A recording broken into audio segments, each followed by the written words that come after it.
بسم اللہ الرحمن الرحیم۔ نبی کریم صلی اللہ علیہ وآلہ وسلم نے مسجد نبوی میں چٹائی سے گھیر کر ایک حجرہ بنا لیا اور رمضان کی راتوں میں اس کے اندر نماز پڑھنے لگے۔ پھر اور لوگ بھی جمع ہو گئے تو ایک رات حضرت صلی اللہ علیہ وسلم کی آواز نہیں آئی۔ لوگوں نے سمجھا کہ آپ صلی اللہ علیہ وسلم سو گئے ہیں، اس لیے ان میں سے بعض کھنگارنے لگے تاکہ آپ باہر تشریف لائیں۔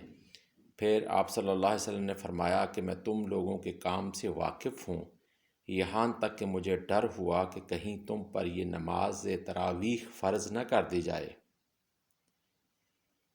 اور اگر فرض کر دی جائے تو تم اس سے قائم نہیں رکھ سکو گے۔